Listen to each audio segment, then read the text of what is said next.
Good evening. I am Nancy Goldberg, and I am the Leadership Team Chair for the League of Women Voters of Highland Park-Highwood. I'm happy to welcome you to the Candidate Forum for the 58th Illinois Representative District. Our program is being held through the Zoom platform and is being recorded. The forum will be posted in its entirety on Host League social media platforms and the Illinois Voter Guide.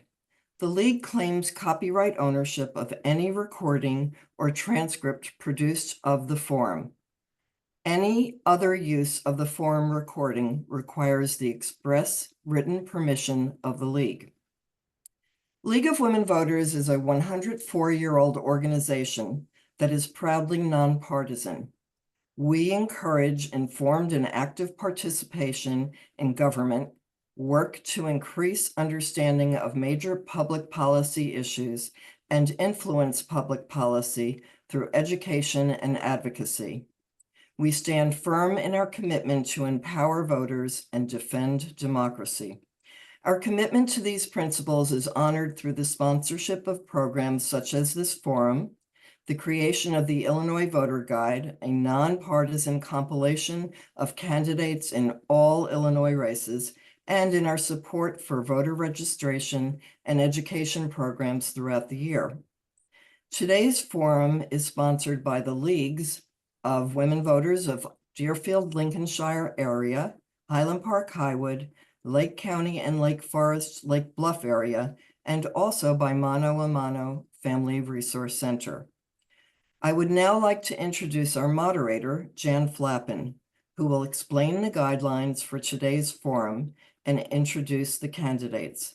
It should be noted that under League rules, the moderator may not reside within the election district of the candidates participating in the forum. Jan lives in Chicago and has served on many nonprofit boards.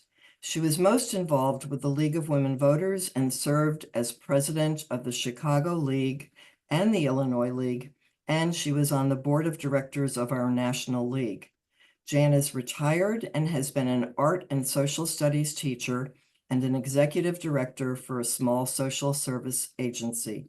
We are honored and excited to have you moderate our forum tonight. Thank you, Jan, for being with us today. Nancy. I'm going to summarize the format and the rules which were agreed to by both candidates. Each candidate will give an opening statement for 1.5 minutes, and they were asked to include their qualifications. Opening statements will be given in ballot order with closing statements in reverse order. Questions will alternate between candidates. One question will be presented to each candidate who will have 1.5 minutes to respond. Subsequent questions will be addressed in a rotation that guarantees an equal number of questions to each candidate. Following the time allotted for questions, candidates may make closing statements of 1.5 minutes. Questions were submitted by constituents to the League, and also some were prepared by the League. Each candidate will receive the same questions.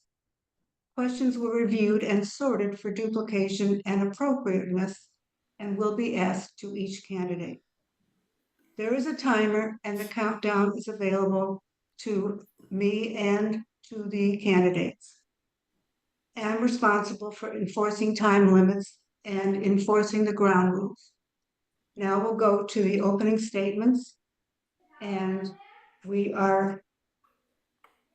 first is Mr. Lambrecht. You have 1.5 minutes. My name is Kyle Lambrecht. I live in Highland Park, Illinois. I believe in God and the 10 Commandments. This is a position that guarantees that I do a good job. It doesn't mean that I always obey everything, but I try. And the next point I want to make, earlier this year, the Chinese wanted to open up a lithium battery factory in Illinois. This is costing the state initially over $100 million without even breaking ground. For me, in the end, it's going to be costing the state and the federal government $8 billion. I think this is money that we should spend on people in this country. Every time you buy a car in Illinois, you get $7,500 rebate if you buy an electric car. The last car that our family bought cost $7,000. And for me, that's a lot of money. Yet when they get a brief of $7,500, it clearly indicates that they got more money. And I think we shouldn't pick winners and losers. The state shouldn't pay for other people who want an electric car, let them. That's okay by me. It reminds me of the communist time. Some people who were connected with the ruling party, which was only one, the Communist Party, they would get special privileges. Thank you. Thank you, Mr. Morgan. Good evening. Thank you, Jan. It's a pleasure to be here. My name is Bob Morgan. I currently serve as the state representative for the 58th district, and I've served in this role for the last 6 years. I live in Deerfield with my wife and 2 children, and it's been an incredible honor to be in this role representing our community, 108,000 people down in Springfield during really, really difficult times, not just COVID, but living through the Highland Park mass shooting 2 years ago, and the variety of ways in which our community has been challenged. We've done a lot in the last 6 years that I've been there. I primarily focus my work on expanding access to quality and cost-effective healthcare, and also leading the state's legislation on gun violence prevention. We've done incredible things with regards to balancing the state's budget, digging us out of the hole that we have been building for years and decades in Illinois, so that we can better serve those constituents that need help. So it's been a true honor to have this role.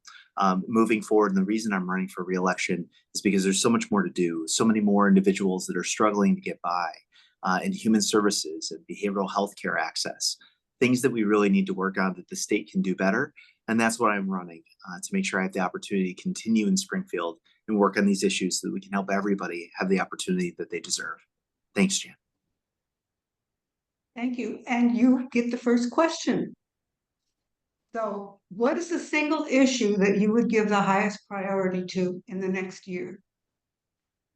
Well, the issue that I hear most about at the doors and when I talk to constituents really is freedom. Freedom, in particular, reproductive rights, the ability to make the choice for themselves, between themselves and their doctor and their families, and not have the government intrude and tell them what they can and cannot do. So that's the issue that I hear most about. The state of Illinois has already taken some really, really strong efforts and measures to make sure not only are we protecting individuals in Illinois to have reproductive rights, but making sure that Illinois is safe for those that are trying to flee their nearby states in which they live, where they become criminal targets because they're trying to protect themselves and their own bodies. So those are steps that Illinois has taken, but there's so much more that we need to do, and it has become the single most common issue that I hear about and that I would work on going down to Springfield next year. Thank you. Mr. Lambert, the same question to you. My What single issue my would be your single highest issue priority? is cost. I think I said it in my beginning statement. Deerfield High School spends $19,902 per pupil. They have a SAT reading rate of 71% and math 67%, graduation rate of 96%. Highland Park spends the same amount of money, yet has an SAT of 56% for reading and 50% for math, and the 95% rating rate. Barrington High School spends $12,000 and has a 57% rating for reading and 56% in math. They do better performance with less money. The state pays pensions to many, many administrators and teachers, but it's a fact of life that there's more administrators getting money from the state than they should. And this is, for example, probably somewhere between $300,000 and $400,000 is the salary of a superintendent in high schools, and you have about 5, 6 administrators superintendents who are getting the same salary, except the state pays for that. Somehow or other, if that goes back to the government of the school district, they'll understand how much they're wasting. Thank you, Thank Mr. you. Lambert. Thank you. And you get the next question. Should a judge issue an order to remove firearms and ammunition from anyone who has an order of protection against them? If not, why not? Could you repeat that question? Should a judge issue an order to remove firearms and ammunition from anyone who has an order of protection issued against them? If not, why not? I don't know what you mean protection. I suppose that means protect other people who are threatened by that person. I would say yes. Thank you. Is that it? Do you have anything else to add? Well, I could add the fact that marijuana was used by the last shooter in Highland Park, and it's been known fact by some different people, and there's been a book on it. At one time, when President Roosevelt made it illegal to have marijuana in 1937, that's for the whole country. Individual states are violating the federal government's law. And after that, you have when I was last involved with marijuana and its threat, it was at about 30%. Now it's 98%, and it's a very serious threat to our civilization because people can die simply by taking too much marijuana. And they become schizophrenic and other things. So I'm sorry to say that I agree that people shouldn't have guns for certain applications, but most of the people that I know have guns are quite peaceful, quiet people. It's really only criminals that should not have guns. Thank you. Thank you. Mr. Morgan, the same question for you. Should a judge issue an order to remove firearms and ammunition from anyone who has an order of protection issued against them? If not, why not? Yes, firearms should be removed from the home of anyone who's a threat to themselves or others. When a judge adjudicates an order of protection against somebody, it's not just saving them and keeping them safe, which is critical. It's keeping the community safe. It's keeping their family safe. And I'm really confused about my opponent's digression into cannabis because cannabis has killed 0 people, whereas guns are the highest fatality reason justification for children in the country. So every year we lose more children because they're killed by guns than anything else in the country. So yes, we need to remove guns from a danger to themselves or others.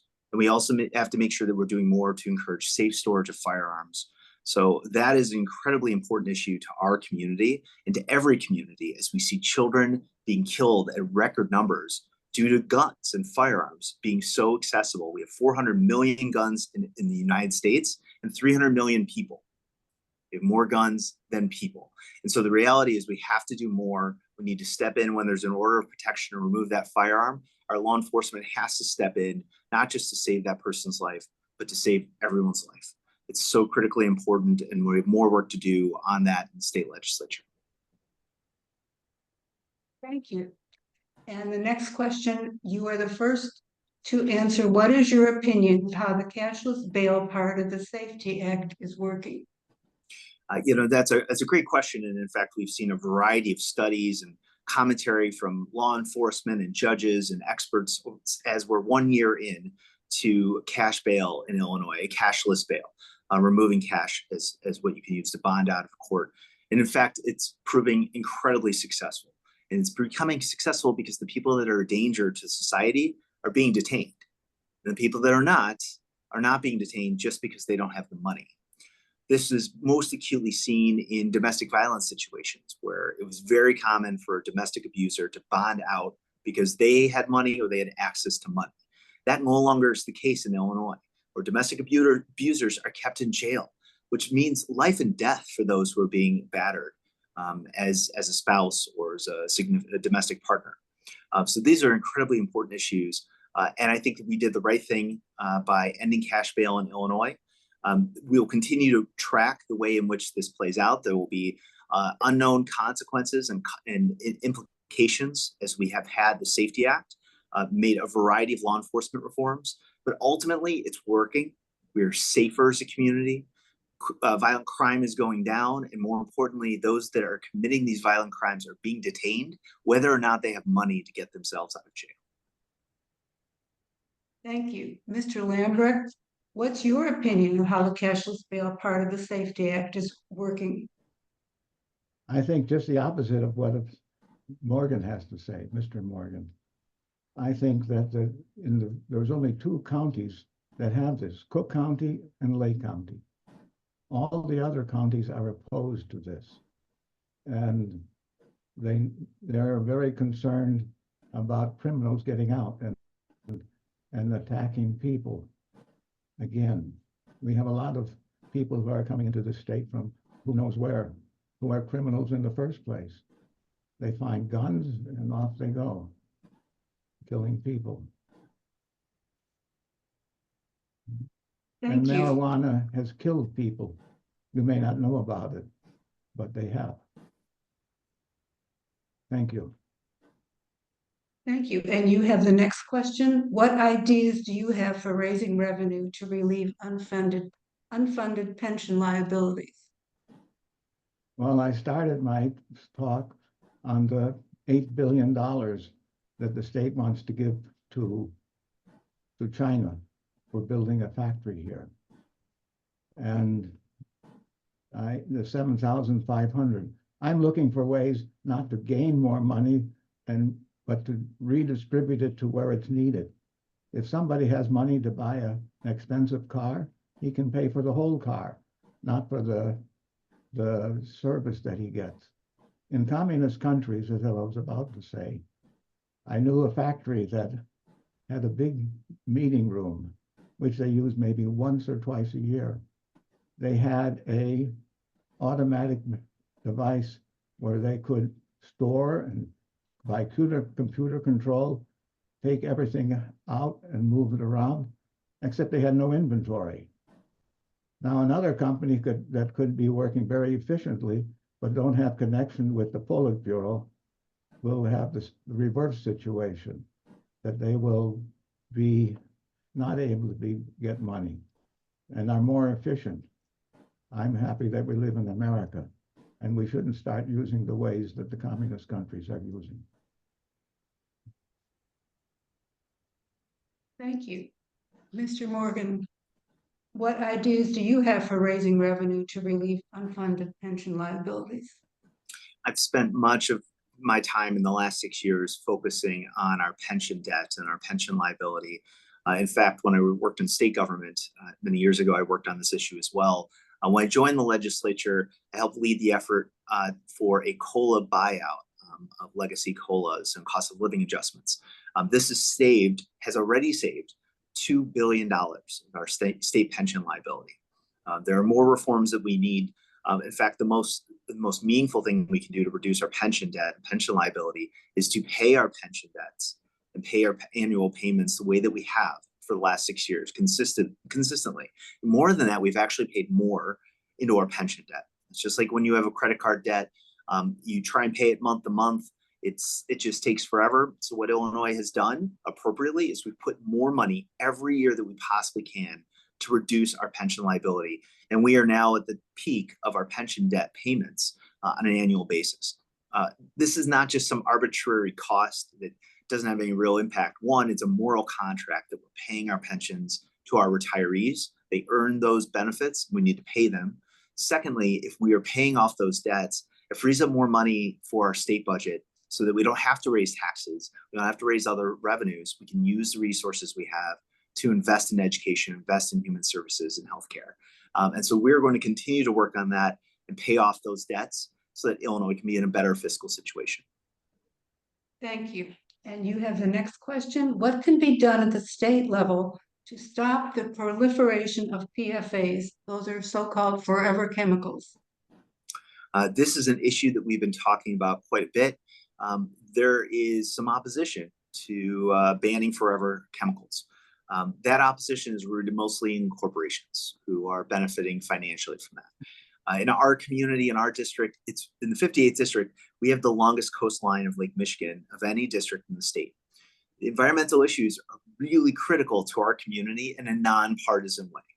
right? We can disagree as Democrats and Republicans, but when it comes to our environment, we really strongly agree that it's important to keep our community and our environment safe for ourselves and for our future generations. So when it comes to forever chemicals, I'm strongly in support of looking at ways in which we can prohibit those proliferating in our water, in our air, and our soil, but also we can look at other ways in which the mechanisms of state government and other units of government that are buying these forever chemicals, right? There are things that levers that government has to reduce the proliferation of these chemicals. We should start that immediately. We already know the ways in which plastics are infiltrating our water systems. It's a real problem that we are running the risk of being too late to address if we don't immediately take drastic actions to keep ourselves and our future generations and our children and our grandchildren safe from these forever chemicals. And that's what we're going to do at the state level. Thank you. Mr. Lambrecht, what do you think can be done at the state level to stop the proliferation of forever chemicals or PFAs? Forever chemicals, you mentioned plastics. It depends which plastics. Maybe you don't realize if you have sausages, sometimes you're eating plastics. And it doesn't seem to do anything to anyone. Plastic bags, we use them all over the house. I use it as packing material. I don't see any plastics going into Lake Michigan, but I suppose somebody says they are. Thank you. Thank you. And the next question is, for you, what can the state do to promote more affordable housing throughout Illinois? More affordable housing. In the communist time, two groups of people had affordable housing, the very poor and the very rich. And the very rich never wanted to become poor. The people in the middle had to choose their own housing. I know one family, because they didn't have enough children and they didn't have enough members of their family, they had a drunken old lady living with them. The father lived officially in another home where his parents were, so he simply could take over their home. If he didn't do that, then they wouldn't have that home to sell or whatever at a later time. That stuff is disappearing over there. Affordable housing, you're talking about people in tents and that in the cities, that can be simply taken care of about getting them someplace to work. Thank you. Thank you. Mr. Morgan, what can be done to promote more affordable housing in Illinois? Yeah, thanks for that. I'm not really sure how that answered the question from my opponent, but ultimately there are things at the state level and the local level. At the local level, we are constantly looking for, particularly in Deerfield, in Highland Park, where there's a lack of available land, undeveloped land, affordable housing is a challenge. The affordability to develop these types of programs, these types of affordable housing units is very, very difficult. I've been working with a number of organizations. In fact, we just broke ground and already building new affordable housing in Deerfield. Highland Park has already been a leader on developing affordable housing so that individuals can live in the places in which they work, even if they're not getting a high-paid job. There's more that the state can do, though. We are running out of financing and funding for these types of projects. They call it lasagna financing because you just bundle together all these different dollars to pay for the affordable housing because you have to find the money to subsidize it, and it's very challenging. We have one particular developer that's been working on developing affordable housing in Highwood for years now and has been unsuccessful because of a lack of state financing. So that's our Illinois Housing Development Authority. That's a combination with HUD and other financing. We need to do more. And that's a great example of if the state were in a better position financially as we are trending, we'll have more resources for things like affordable housing in Illinois. Thank you. And the next question goes to you. First, how should the state prepare for the needs of immigrants? Need for immigrants, legal or illegal? For me, that makes a difference. The question is immigrants. Yes. Well, immigrants. Yeah, I'm asking Mr. Morgan. My father was I'm an immigrant. asking Mr. Morgan. So the state has already done a number of things with regards to preparing for and providing for immigrants that are coming to the state of Illinois. We have an unprecedented movement of individuals, people, not just from other countries, but from within the United States. Part of that was driven by COVID. Part of that was driven by a manufactured crisis from the governor in Texas, where he was sending hundreds of thousands of people all over the country in buses and planes. And so Illinois has worked to absorb individuals that are coming here, and in fact, trying to help as many as they can find work. There's no shortage of employers who want to employ immigrants who are coming to the state of Illinois. The challenge has been finding them the work permits and making sure that they're approved for working. That's something the government can do to get out of the way. It's mostly a federal issue, but Illinois has been taking great steps to make sure individuals are absorbed in the community, providing the services, not just education for their children, but also healthcare and access to jobs and vocational training. So those are the types of things that we've been investing in over the last few years. And I really think that what's happening around the country is we've created another boogeyman of immigrants. We are a nation of immigrants. My family is a family of immigrants from escaping Nazi Germany, and we were immigrants once too. Every single one of us were. So we need to stop denigrating immigrants that are coming to work and be a part of our communities. That is not who the United States of America is or should be.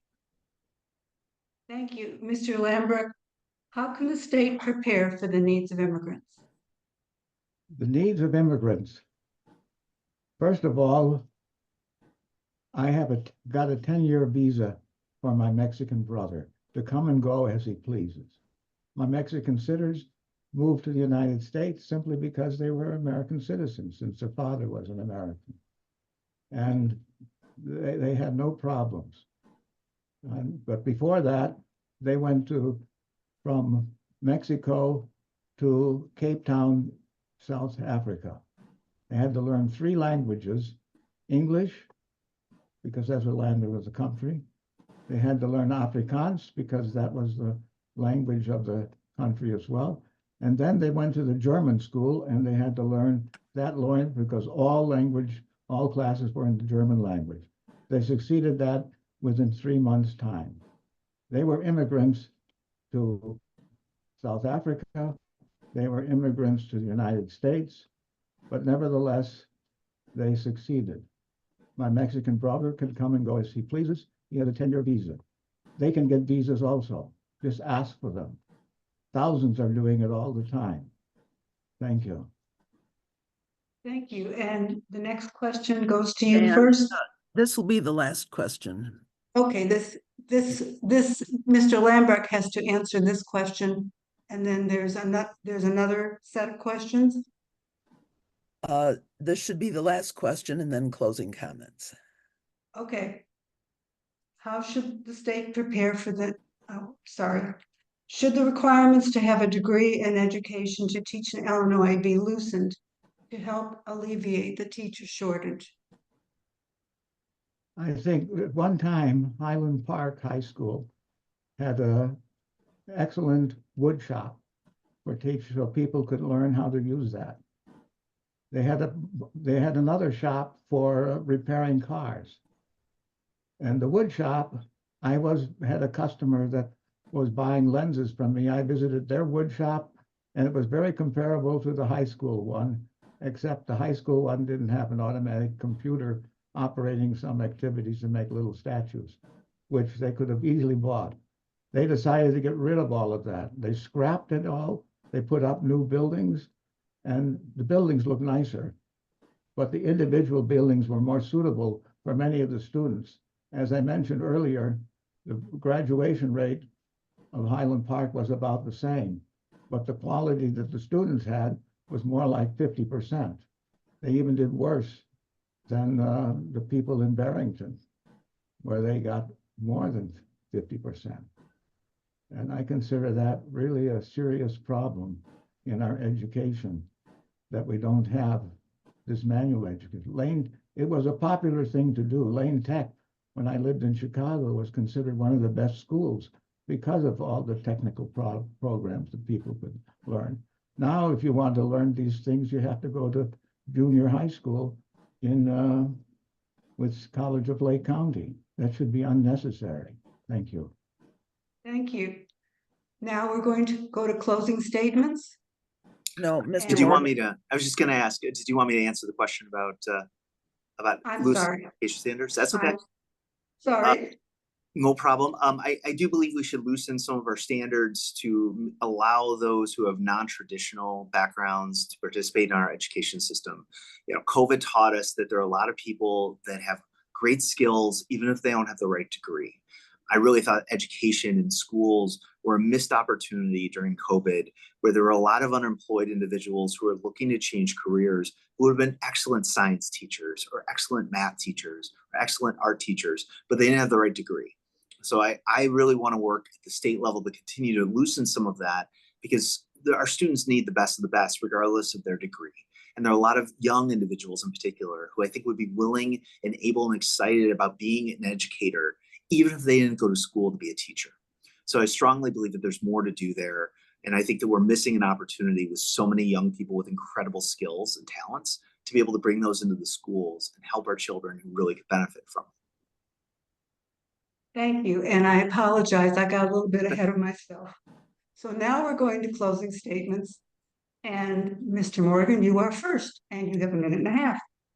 Thank you. It is such an honor to be here with all of you. There's not enough people on the Zoom for the 40,000 or so people who are going to vote in this election, but I'm incredibly proud of what we have accomplished in the last 2 years.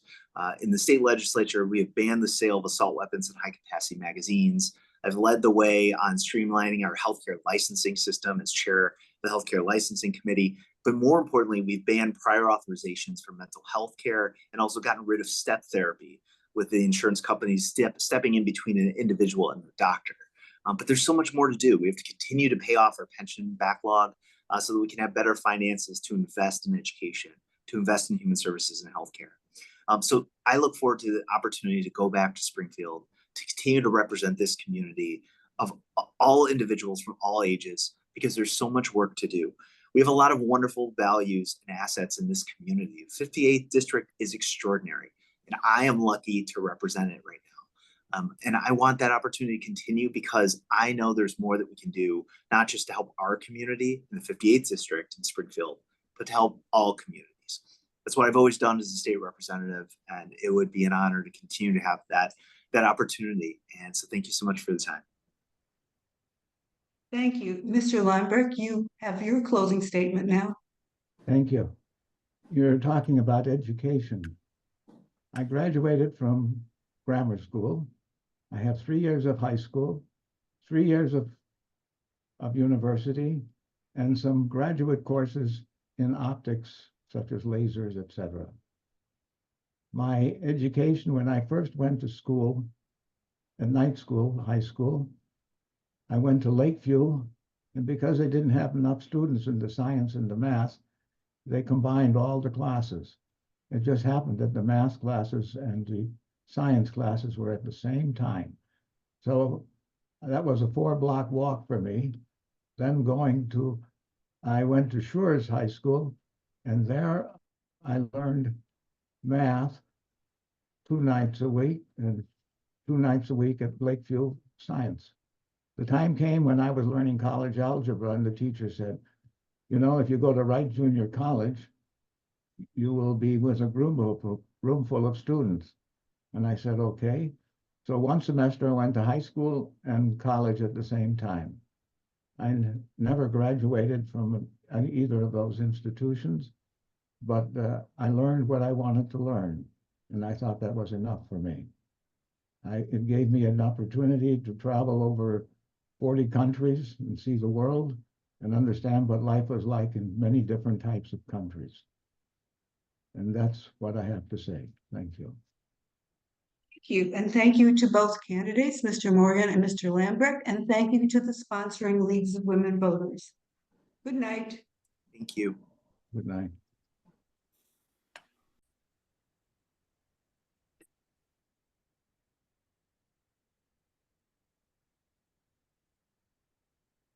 Good evening. I am Nancy Goldberg, and I am the Leadership Team Chair for the League of Women Voters of Highland Park-Highwood. I am happy to welcome you to the Candidate Forum for the Lake County Board District 12. Our program is being held through the Zoom platform and is being recorded.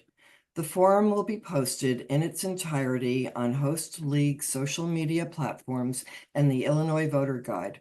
The League claims copyright ownership of any recording of transcript produced of the forum. Any other use of the forum recording requires the express written permission of the League. League of Women Voters is a 104-year-old organization that is proudly nonpartisan. We encourage informed and active participation in government, work to increase understanding of major public policy issues, and influence public policy through education and advocacy. We stand firm in our commitment to empower voters and defend democracy. Our commitment to these principles is honored through the sponsorship of programs such as this forum, the creation of the Illinois Voter Guide, a nonpartisan compilation of candidates in all Illinois races, and in our support for voter registration and education programs throughout the year. Today's forum is sponsored by the Leagues of Women Voters of Deerfield, Lincolnshire area, Highland Park-Highwood, Lake County, and Lake Forest, Lake Bluff area, and also by Mano a Mano Family Resource Center. I would like now to introduce our moderator, Jan Flappen, who will explain the guidelines for today's forum and introduce the candidates. It should be noted that under league rules, the moderator may not reside within the election district of the candidates participating in the forum. Jan lives in Chicago and has served on many nonprofit boards. She was most involved with the League of Women Voters and served as president of the Chicago League and the Illinois League, and she was also on the board of directors of the National League. Jan is retired and has been an art and social studies teacher and an executive director for a small social service agency. We are honored and excited to have you moderate our forum tonight. Thank you, Jan, for being with us today. Thank you, Nancy. I'm going to summarize the format and the rules which were agreed to by both candidates. Each candidate will give an opening statement for 1.5 minutes, and they were asked to include their qualifications. Opening statements will be given in ballot order with closing statements in reverse order. Questions will alternate between candidates. One question will be presented to each candidate who will have 1.5 minutes to respond.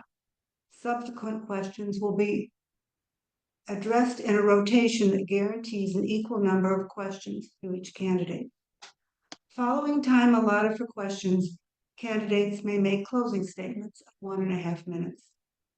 The questions were submitted to the League by constituents, and also some were prepared by the League. Each candidate will receive the same questions. Questions were reviewed and sorted for duplication and for appropriateness and will be asked to all candidates. There is a timer, and the countdown is visible to the candidates and to me. I'm responsible for enforcing time limits and enforcing the ground rules. And now we will go to opening statements. And the first opening statement will be Mr. Dalkin. Well, thank you very much, Jan. I really appreciate you doing this. I appreciate the League of Women Voters and Mano a Mano for hosting tonight's forum. And I'm certainly honored to participate. I'm qualified for this position because I've spent my entire career serving the public.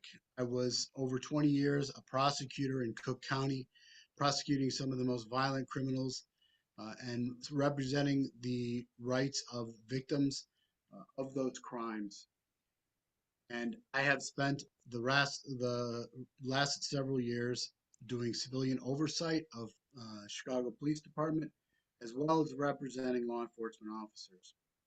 Over the past 10 months, I've spoken to hundreds and hundreds of residents and community leaders and religious leaders and business owners, and I keep hearing the same concerns. First, it's about the high taxes in Lake County. In the top 5 in Illinois, the highest. And they keep expressing the same concerns, that those high taxes and the cost of living are driving people to leave. Many simply can't afford to live here anymore. My opponent promised in 2020 and 2022 not to raise real estate taxes, yet in 2023, he voted to increase them by more than double. Second issue that people have been expressing to me is they don't even know who their representative is. Thank you. Thank you. Mr. Park, you have a minute and a half for your opening statement. Thank you, Jan. Thank you so much, Jan, and many thanks to the League of Women Voters for hosting tonight's forum. I deeply appreciate the League's commitment to supporting voter education, especially at the local level, where it makes such a difference. I'm Paris Park, the current board representative for District 12, which includes parts of Lake Forest, Bannockburn, Deerfield, Highland Park, and unincorporated areas of Lake County. Since 2020, it has been a tremendous honor to serve this community. During my time on the board, we've accomplished a lot together. We've expanded our forest preserves, and as an early proponent and chair of the Forest Preserve Planning Committee, I supported the expansion of Fort Sheridan to include the Open Lands Lakeshore Preserve. We've also built several net zero buildings, passed the first clean air ordinance, banned single-use plastics in county operations, resulting in 1 million fewer pieces of plastic, and completed dozens of road projects to reduce congestion, all while keeping the tax levy flat. Lake County is one of the few counties in the Chicago area that continues to experience population growth and attracts economic investment, and I'm proud to be a part of that success. As chair of the Health and Human Service Committee, I'm running for re-election because there's still a lot of work ahead of us. We need more affordable housing, greater climate resiliency, and must continue to prioritize a healthy and vibrant community. I'm also proud to be a 3-time Sierra Club endorsed candidate and the only one in this race. Thank you. Thank you. And Mr. Park, you have the first question. What is the current most important issue for the Lake County Board to address? Thank you, Jan, for that question. The biggest issue that we face as a community, and it's not just here in Lake County, but it's nationwide, is ensuring that we have more affordable housing for our community members. Frankly, Lake Forest, Deerfield, and Highland Park are phenomenal in terms of the progress that we've made on this issue. But for too many communities in Lake County, if you serve in that community, it doesn't mean that you can afford to live in that community. And so it's imperative that we can tackle that issue. Also very important is climate change, right? That is built into the fabric of everything I think about and do as on your county board representative. And lastly, as Bob Morgan mentioned, freedom. Too many of my constituents are just fed up with the whole MAGA movement. Having Dick Uihlein and people like Andy Dalkin, who's Dick Uihlin's biggest supporter, Andy Dalkin's biggest supporter is Dick Uihlein. Those are not the values that we want. We do not want election denialism. We want to protect freedom. We want to protect women's rights. That is where our constituents believe. And I'd like for Andy Dalkin to tell us tonight why Dick Uihlein is your biggest super funder of your campaign, why you support Trump, why you support the MAGA movement, and why don't you believe in a woman's reproductive rights? Thank you. Thank you. Mr. Dalkin. What are the I'm major gonna issues? remind the candidates they are not to address each other. They are only to answer the questions. Thank you. Well, what I found What is- in, I'm sorry. Now, I just wanted to repeat the question. What is the Okay. current most important issue for the Lake County Board to address? I honestly feel that the current most important issue is the high cost of living and the real estate taxes that have been increased by my opponent as well as his fellow members on the county board. I have heard from many people that the cost of living in Lake County has become so extreme that many people are asking and want to leave. We're losing businesses. And I think that's probably the number one issue. The other issue is that Mr. Parrick has not served his community on the county board. He's non-existent in the community. He's nowhere to be seen. People don't know who he is. I would just briefly talk about Mr. Uihlein. He is not my biggest supporter. I might point out, I have funded most of this campaign myself. I am not beholden to any one person. I will do what I think is right, and I will do what I think is best for Lake County and the 12th district. I do support a woman's right to choose, and I'm not sure where you received that information from that I didn't. So I would vehemently deny that that is in fact the case. Thank you. And the next question goes first to you, Mr. Dalkin. What are the major issues for the Lake County Forest Preserves? Well, they have a referendum that's coming up to be voted on in November. I think that's one of the biggest issues right now. I do think that it's wonderful that it is a referendum and that the voters themselves can actually vote and determine whether or not they want to support that referendum to expand the county forest reserve. I am 100% in favor of expanding and making sure that our forest preserves and wetlands remain in pristine condition. There are certain areas in the county that have been ignored, their forest preserve system, and we need to make sure that we address those. I'm a quite an avid outdoorsman myself, and I definitely take advantage of the Lake County Forest Preserves. And it's very important to me that we continue to fund that and expand that so that it can be enjoyed by generations to come.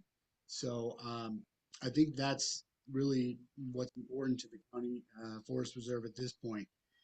I do think that what we need to do is on the county board, we need to make sure that we make fiscally responsible decisions on what we spend on the county forest reserve system. We can't just throw money at it. We need to make sure that we're spending money responsibly and in a way that actually, actually helps the forest reserve system. Thank you. Mr. Perk, what do you think is the most important issue, or major issues for the Lake County Forest Preserves? Yeah, thank you, Jan.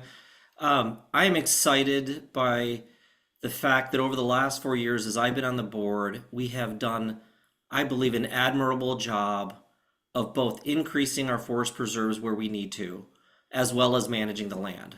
As folks hopefully know on this call, the Lake Forest Preserve is by far and away the most favorably viewed government entity that we have in the county. I love the Forest Preserve. I spend a lot of time there. I know a lot of folks do. And so we're proud of what we've been able to accomplish. And in my time, we've increased hundreds of new acres of forest preserve land in this community. In terms of what we need to do next, there are pockets of Lake County, especially in the northeast section of the county, including Waukegan, Zion, North Chicago, that have not benefited, frankly, historically from having as much green space. And so as the committee head of the planning committee at the Forest Preserve, my goal is to ensure that every resident in Lake County has access to green space, that we're preserving what is, meant to be a lot of open lands for our community, ensuring that that our habitats are preserved, that our waterways are back to what the natural state is. And I think we're doing a phenomenal job in that respect today.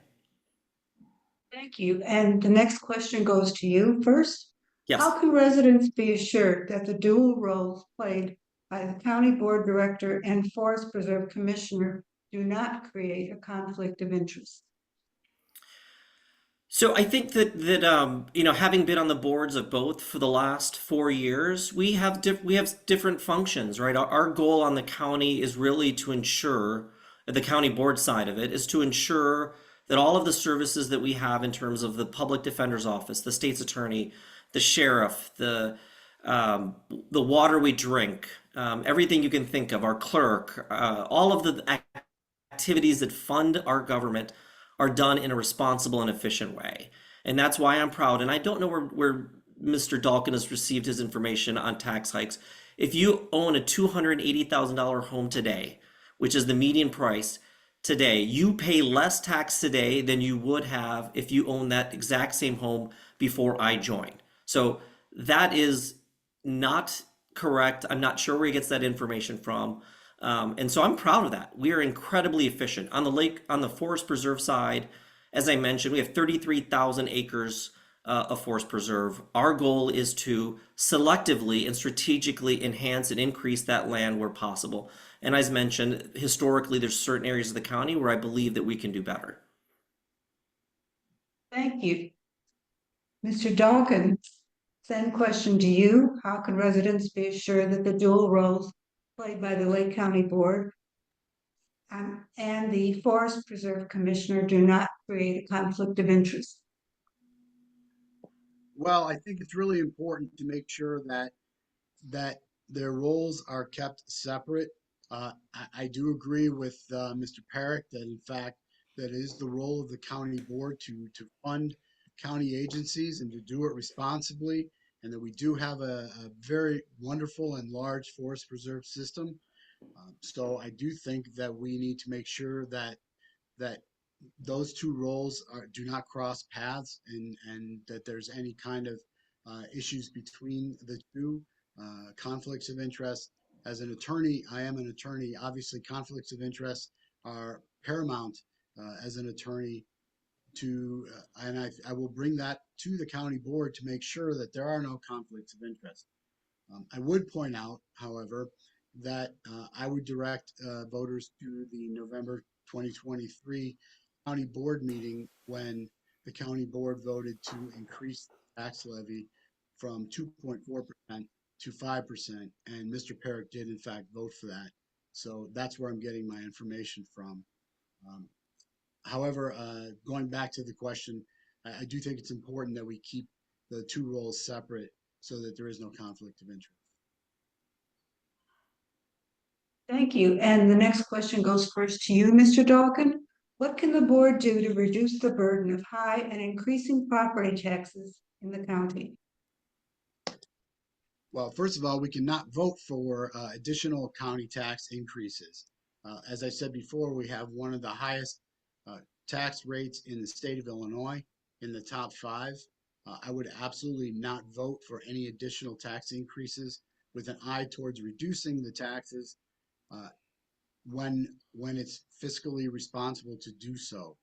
People have had their wallets basically robbed of money. And Mr. Perrick talks about the average home value of $2,800,000, I think is what he said. Well, I would point out that that's the average home value. In the 12th district, the average home value is somewhere close to $900,000 or higher. So it obviously has a greater effect on people in this district. I would also say that it does, when the tax increase was offered, it was given the fact that a $300,000 house would have an increase of about $32 or $33 per year.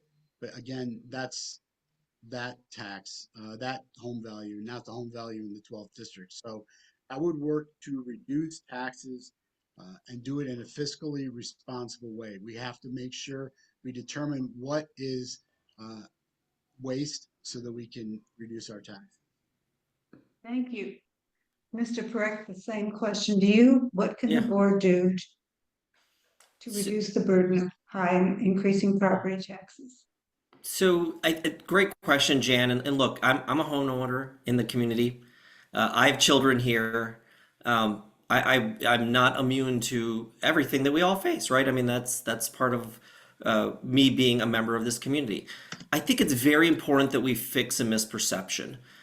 Because the county collects the taxes doesn't mean in any way that the property taxes that you face are the result of the county. The county operations are 7%. Let me repeat, 7% of your taxes. The forest preserve is less than 3% of your taxes. The vast, vast, vast majority of your taxes, I believe everyone knows, is the school district. And I face those as well. And I think we need to be more efficient in our school districts. And I welcome the opportunity, and I let the board members know about that all the time. And in fact, the county is the model of efficiency. If anyone watches the county board meetings, they will know that my main focus has always been, can we do this efficiently? Can we do this for less? Are we triple bidding this? What can we do that makes this more affordable? That has always been my position. And when you watch the county board hearings, you'll see me being probably the most challenging of anything that we do because I am a resident. I face the same issues we do, but I am so happy and so thankful for the government that we have in Lake County that is growing, that is efficient, and has a smaller tax burden today than it did when I joined. Thank you. And the next question goes first to you. Are Yes. there ways to raise additional revenue without burdening the taxpayers? Should Lake County shift its revenue source from its current mix of sales and property tax? So about 2/3 of our revenue comes from property tax. Again, I want you to be mindful. It is 7% of your tax bill. It is not what everyone thinks that's out this outrageous number. That is not what the Lake County government is. I'm quite happy with the fact that we have about a 2/3, 1/3 view of that. As some of you may not know, as we build new property and new commercial buildings and all of that, we collect tax revenue from that. And so this year, I plan to vote again to not increase the tax levy because we are so efficient with our dollars that we operate in. The few times that the things that I have concerned on, frankly, are retaining staff. We lose a lot of our law enforcement to municipalities that are paying more. And so we do need to spend and retain them. We do need the best people in our state's attorney's office. We need to have great public defenders. And these are public servants. We need to make sure that we value them. And that's important to me. But at the same time, I've been vigilant in how we spend our money. Thank you. Thank you. Mr. Dalkin, are there ways to raise additional revenue without burdening the taxpayers? Should Lake County shift its revenue source from sales and property taxes, the current mix of sales and property taxes? Well, as I said before, I think the real estate taxes are too high, and I'm not alone in that belief. As I said, most people that I talk to in the district are very upset with the fact that the county board has raised their taxes. I'm not sure where Mr. Perrick is getting the idea that it wasn't raised. You can just see it in your county portion of the tax bill that you received not that long ago. What I would do in order to decrease spending is to consult to try to find ways to cut waste from the county board. You know, Mr. Perrick talked about funding the state's attorney's office. Absolutely, that's important. Funding the public defenders and funding all of the agencies of the county. But there's always waste to be cut. We there should be a study done in order to reduce spending so that we don't have to increase taxes or rely on the county to pay the residents of the county to pay taxes to fund agencies that are basically spending money that they don't need to spend. The state's attorney's office has spent money on areas and employees that are basically gang members and are, I think they're called violence disruptors. You're paying them hundreds of thousands of dollars to do jobs that are complete waste. So that's just one example, but that's how we can reduce the need for taxes, both real estate and sales tax. Thank you. And the next question goes first to you, Mr. Dalkin. In your role as a Lake County Forest Preserve Commissioner, what do you think of the idea to pass ownership of 50 acres of the Waukegan Savanna to the Waukegan Airport? I'm 100% opposed to it.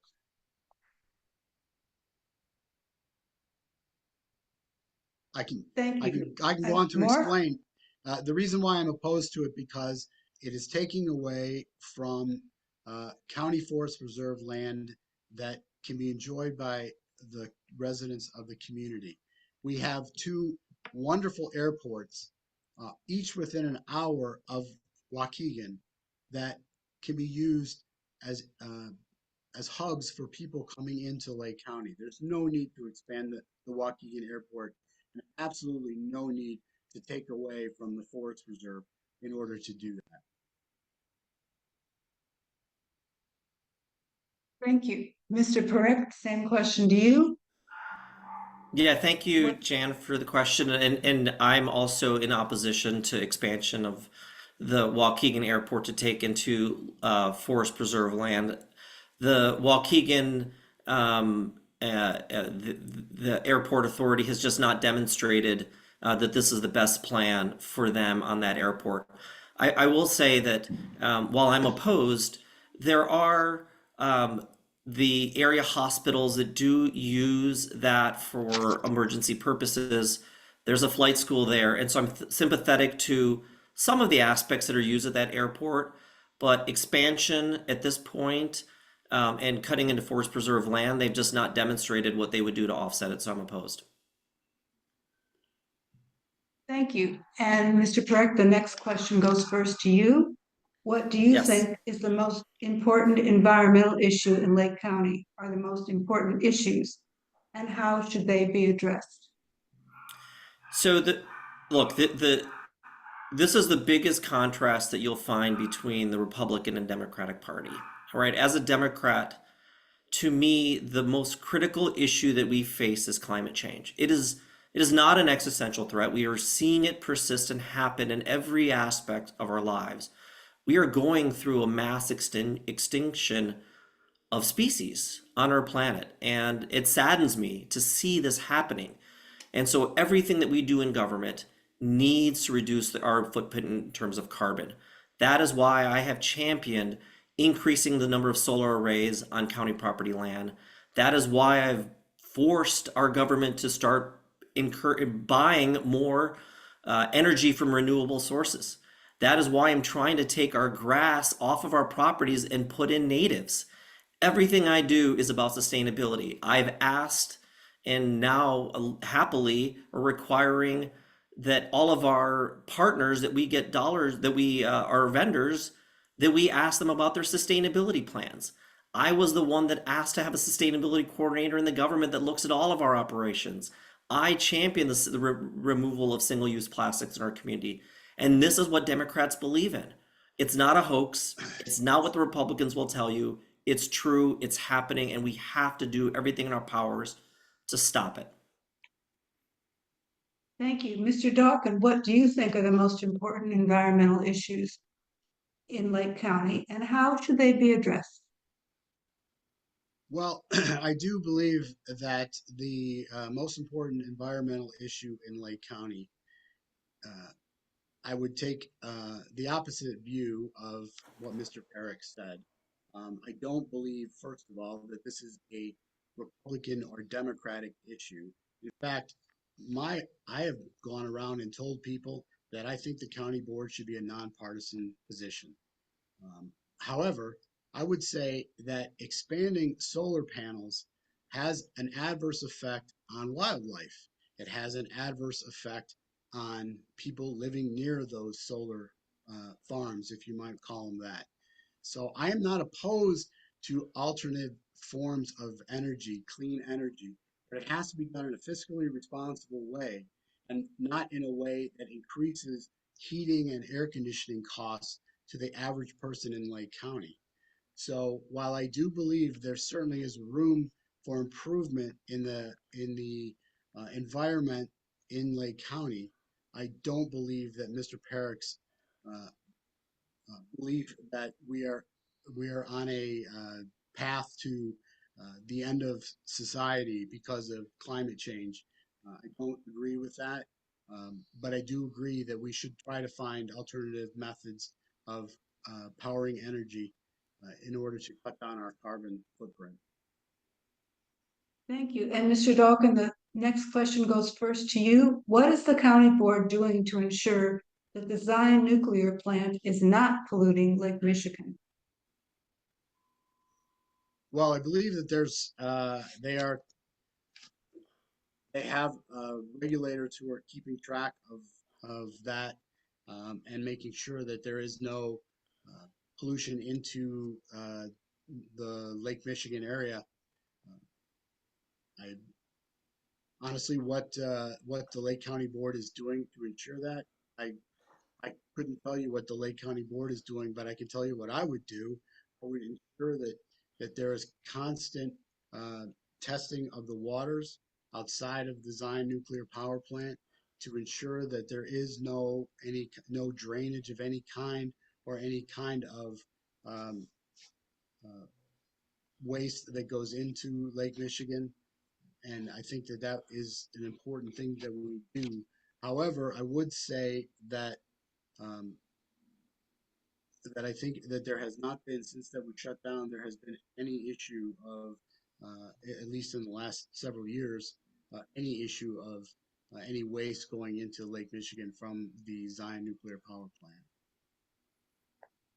Thank you. Mr. Prick, what is the role, Yeah. what is the county board doing to ensure that the Zion nuclear power plant is not polluting Lake Michigan? So Jan, that's a great question, and look, it's a deep concern. The county board itself doesn't have authority over what is happening there. But it's a travesty, right? The fact that we have these ash pool ponds still sitting there. The NRG needs to be sued. It's not fair to residents. And historically, we have done this, and you repeatedly see it, and Lake County is not immune to it, where we have allowed industrial waste to be maintained and kept there in communities that are socioeconomically worse off. That is just not right. And that is not right for this community. That's not right for this county. It's not right for this state. And so as a resident of this community, I believe that it's unfair. As a county board, it's not necessarily under our authority to do it, but we are clearly, many of us on the board want to see something happen around this issue. And just lastly, unfortunately, the environment has become a partisan issue. Until the Democrats took control of the board and had a majority, you did not see this emphasis on environmental issues. It's just plain fact. You're seeing a tremendous movement since the board became majority Democratic. And I believe that is what people in this community want. We want environment to be thought through in everything. And yes, I am terrified by climate change. I'm terrified by the fact that we're losing a species that our grandchildren and their grandchildren may never see. And we owe it to future generations to stop what we are doing in terms of emitting carbon in our communities. Thank you. Thank you. And the next question goes first to you, Mr. Prick. Yes. What is the role of the board in providing mental health assistance for residents of the county? What a great question, Jan, because as we know, mental health is so connected to so many other issues that you have, from substance abuse to cycling in and out of homes to many of our veterans. We have the second largest veteran population in of any county in Illinois, and we owe it to all of them. And so we offer, if you know the public health department of Lake County, it is the finest. And we offer hundreds, if not thousands, of residents free access to mental health care here. We have a high number of individuals dedicated to providing that mental health. We have a strong coalition between our public health department and all of the hospitals to serve those that are having issues and then to get them connected to other services in our community. And I'm thankful for the way that we have been addressing this issue. We have not been able to keep all of our staff because of they've been competing jobs, and it's my goal as the Health and Community Service Chair to ensure that we keep filling these positions and bringing more qualified people into our community to serve our residents. Thank you. Mr. Dalkin, what is the role of the board in providing mental health assistance for residents of the county? Well, I have to say I agree with Mr. Parrick on most of what he said. I absolutely believe that it is imperative that we ensure that the highest risk people have access to mental health treatment and resources immediately. Many of the issues that he mentioned, drug use, the veterans, suicide rate, law enforcement suicide rate. These people all need to have access to great mental health and mental health resources. And so it's very important that we ensure that the Board of Health and partners that are working with it, like the National Alliance on Mental Illness, work together in order to provide the best mental health resources and care for those that are most affected by them, especially children. We have seen an increase in suicide rates with children, which is absolutely horrible. And we need to make sure that they have access to mental health care and mental health professionals so that we can make sure that we reduce the suicide rate of not only children, but the veterans and other individuals who are at highest risk. Thank you. And the next question goes first to you. How should the board work on alleviating the growing need for affordable housing?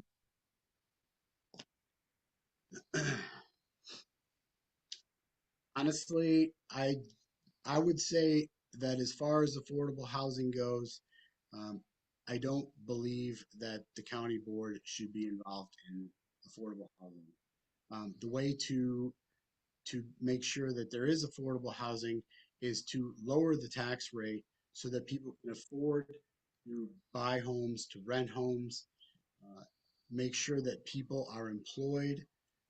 That to me would be the best way of ensuring that there's affordable housing for individuals. Now, those people that are unable to work or those people that uh, have certain medical issues, I certainly would say that the county board should have some role in making sure that they do have housing. We absolutely do not want uh, any homeless population whatsoever.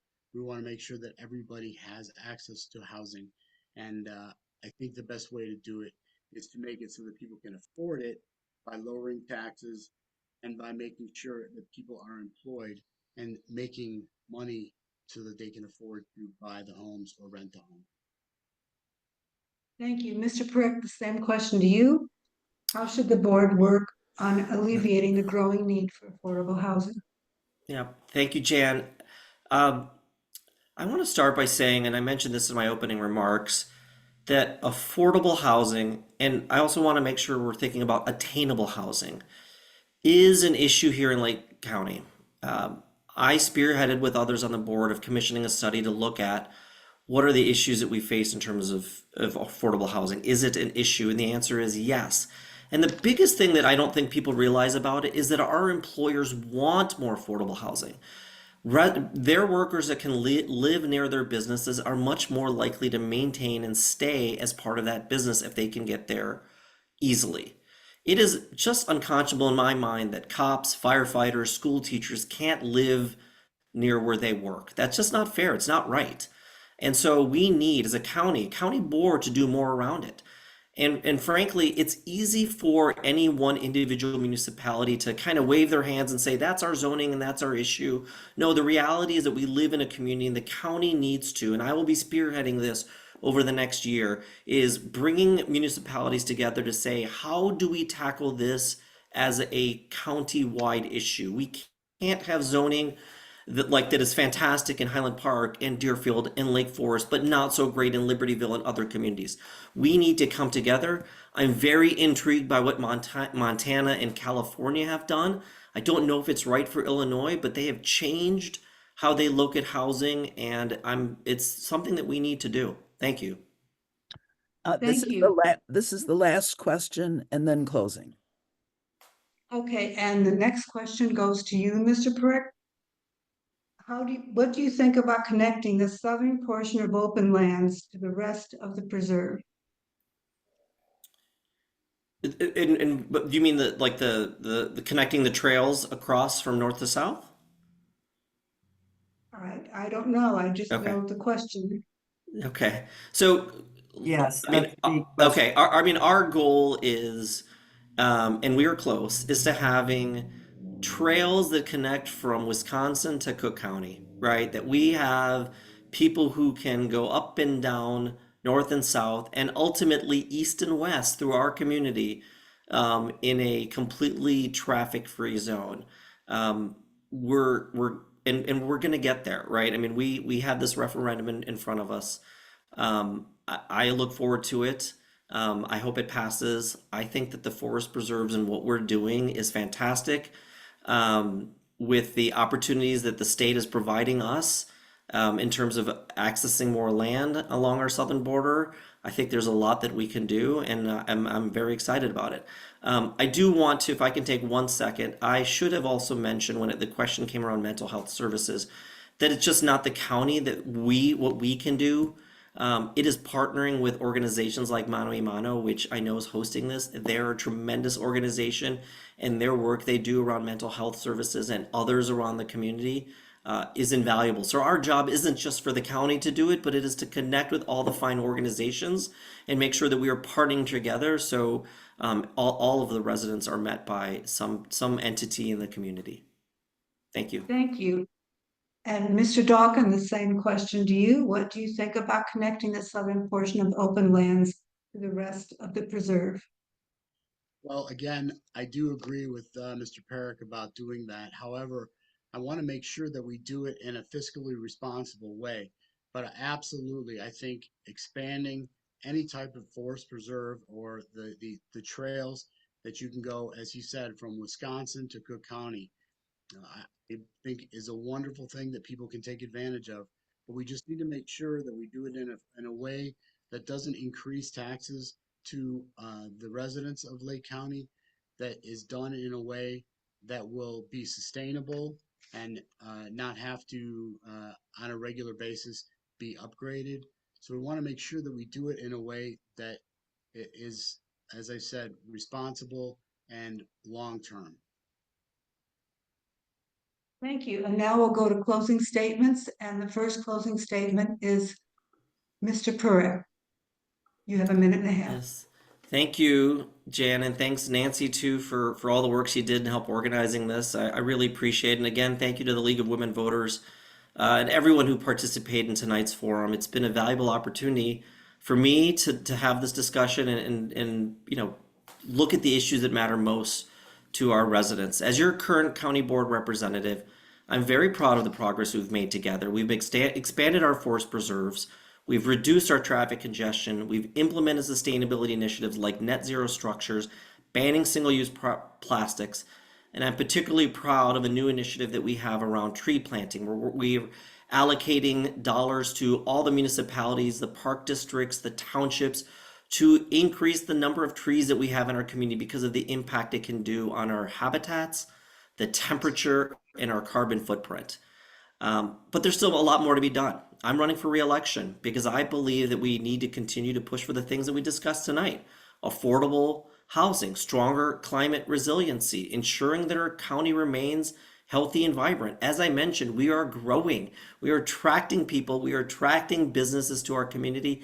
And as I've mentioned, and hopefully we've clarified some misconceptions, that we are only 7% of the county of your bill is related to the county. It is not more than that. And we are being efficient. And this November, I plan to vote again not to increase our levy. And we are being incredibly efficient on the forest preserve, on the county board, and there's still more to be done. And I am here to be your representative to get that done. Thank you. Thank you. And Mr. Dawkin, your closing statement, please.